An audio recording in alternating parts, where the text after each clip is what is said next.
আমরা যদি আল্লাহর বান্দা হয়ে মরতে পারি, এরপরে আমরা যখন আল্লাহর সামনে যাব বিচারের মাঠে, কোরআন সুন্নাহ অনুযায়ী, তোমাকে আবার বলতেছি, তুমি যদি কোরআন পড়ো, হাদিস পড়ো, তুমি এগুলা দেখবে, এভাবে জিনিসটা বুঝতে পারবা। তুমি যখন আমরা মরবো, হিসাবের টাইম আসবে, আল্লাহর সামনে যখন আমরা উপস্থিত হব, যখন আমরা কুফরি করব না, শিরিক করব না, যখন আমরা কি করব না, কুফরি করব না, শিরিক করব না, আল্লাহর সামনে গেলে আমাদের অনেক গুনাহ যদি থাকে, এটা আল্লাহর ক্ষমতা।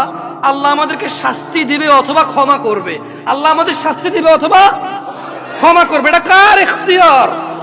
সিদ্ধান্ত কার? ধরে নাও আল্লাহ আমাদেরকে ক্ষমা করে দিয়েছে, তাহলে আল্লাহ আমাদেরকে জান্নাত দিল। কি দিল? ওকে, ধরে নাও আল্লাহ আমাদেরকে ক্ষমা করে নাই, তাহলে আল্লাহ আমাদেরকে শাস্তি দিবে। কি দিবে? কিন্তু ওই যে আমরা মুমিন মুসলমান, এই শাস্তি চিরস্থায়ী হবে না। কি হবে না? কি হবে না? ওই যে যার যে অপরাধ, চুরি করলে 6 মাস জেল, ডাকাতি করলে 1 বছর জেল, মানুষ মারলে 12 বছর যাবজ্জীবন জেল, ওই হিসেবে আমাদের অন্যায় অপরাধ অনুযায়ী শাস্তি পাবো। কি পাবো?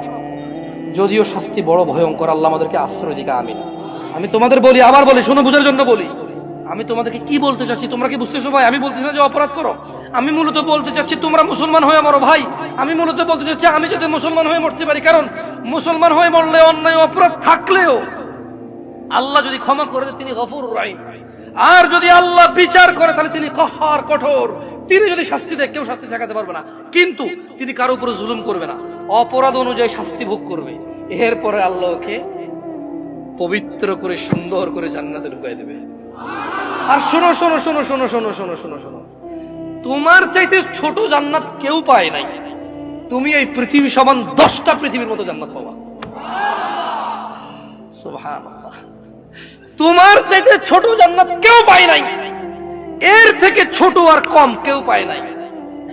পৃথিবীর তুলনায় পৃথিবীর চাইতে বড় 10 গুণ বড় জান্নাত পাবা। কি হয়ে মরতে হবে? কয় রাকাত নামাজ পড়ে মুসলমানরা?